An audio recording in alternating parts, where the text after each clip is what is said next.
Hi అండి. Welcome to my channel. AP ఉద్యోగులకి, పెన్షనర్లకి మార్చి నెల జీతాలు, పెన్షన్ బిల్లులకు సంబంధించి లేటెస్ట్ అప్డేట్ అయితే రావటం జరిగిందండి.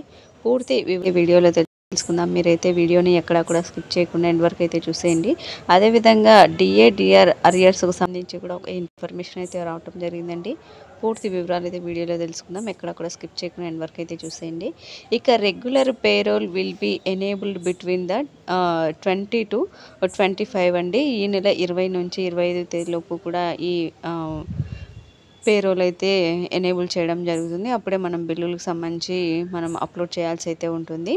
మీరు ఇక్కడ గమనించవచ్చు, డిఏలకు సంబంధించి కూడా డిఆర్ అరియర్స్కు సంబంధించి కూడా మనకి అరియర్స్ బిల్లులకు సంబంధించి కూడా ఎనేబుల్ అయితే కానుందండి. ముఖ్యంగా వీటిలో మనకి 3వ ఇన్స్టాల్మెంట్ కింద ఫిబ్రవరిలో రావాల్సిన బిల్లులు అయితే అరియర్స్ బిల్లు అయితే ఎనేబుల్ కానున్నాయి.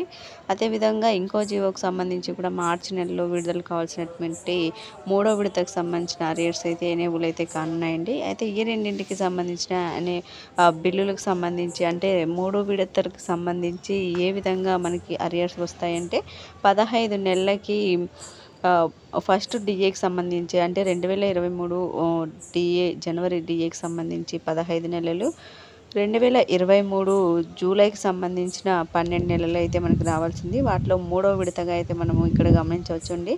మొత్తం 15 నెలలకి మొత్తం 20,000 బేసిక్ వచ్చి 10,920 రూపాయలు రావడం జరుగుతుంది.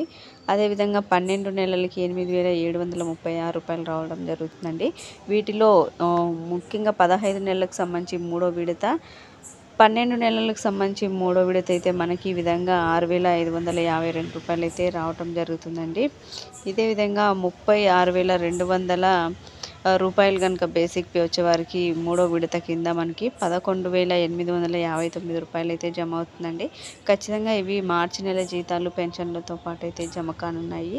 అయితే ఎప్పుడు కూడా బిల్లులకు సంబంధించి అంటే శాలరీ బిల్లులు అయితే పేరోల్లో ఎనేబుల్ చేయడం జరుగుతుంది. అప్పుడు శాలరీ బిల్లులు కానీ, పెన్షనర్స్కి సంబంధించిన పెన్షన్ బిల్లులు కానీ అప్లోడ్ చేయాల్సి అయితే ఉంటుంది. అయితే మనకి అరియర్స్ బిల్లులు అయితే సపరేట్గా అరియర్స్ బిల్లులకు సంబంధించి ఎనేబుల్ కావడం జరుగుతుందండి. అరియర్స్ బిల్లులు అప్లోడ్ చేసుకోవడానికి అప్పుడు మాత్రమే మనం యొక్క బిల్స్ అయితే అప్లోడ్ చేసుకోవాల్సి అయితే ఉంటుంది. అయితే ఈ 20వ తేదీ నుంచి 25వ తేదీ వరకు కూడా శాలరీ బిల్లులు అయితే ఎనేబుల్ చేయడం జరుగుతుంది. తర్వాత 25వ తేదీ నుంచి అంటే 26వ తేదీ నుంచి నెలాఖరి వరకు కూడా అరియర్స్ బిల్లులు అయితే అప్లోడ్కి సంబంధించి ఎనేబుల్ అయితే చేయనున్నారండి.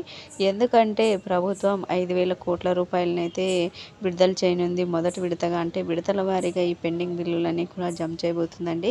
ముఖ్యంగా డిఆర్ బకాయిలు అయితే విడతల వారీగా అయితే జమ కాబోతున్నాయి. అయితే ఈ మార్చి నెలకు సంబంధించి జీతాలు, పెన్షన్లతో పాటు మనకైతే జమ కానున్నాయండి. 26వ తేదీ నుంచి లేదా 25వ తేదీ నుంచి కూడా మనకి అరియర్స్ బిల్లులు అనేటివి ఎనేబుల్ కావడం జరుగుతుంది.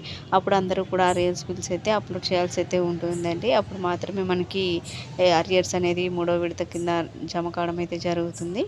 అయితే ఖచ్చితంగా ఎప్పుడు కూడా శాలరీ బిల్లులతో పాటు ఎప్పుడు కూడా అరియర్స్ జమ కావు. శాలరీ బిల్ సపరేట్గా, అరియర్స్ అనేటివి సపరేట్గా అయితే జమ అవుతాయండి.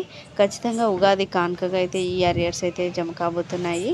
ఖచ్చితంగా మనం అప్లోడ్ చేసిన తర్వాత మనకైతే ఏప్రిల్ అయితే జమ అవుతాయండి. ఏ విధంగా అయితే మనకు మార్చి నెల జీతాలు, పెన్షన్లు ఏప్రిల్ అయితే జమ అవుతాయో అదేవిధంగా అరియర్స్ బిల్లు కూడా మార్చిలో అయితే అప్లోడ్ చేసినట్లయితే మనకి ఏప్రిల్ అయితే జమ అవుతాయి.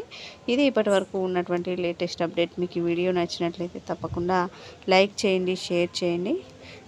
మీకు ఇంకా ఏమైనా డౌట్స్ ఉంటే కామెంట్ అయితే చేయండి. మీకు ఈ వీడియో నచ్చినట్లయితే ఖచ్చితంగా లైక్ చేయండి, షేర్ చేయండి. Thank you for watching.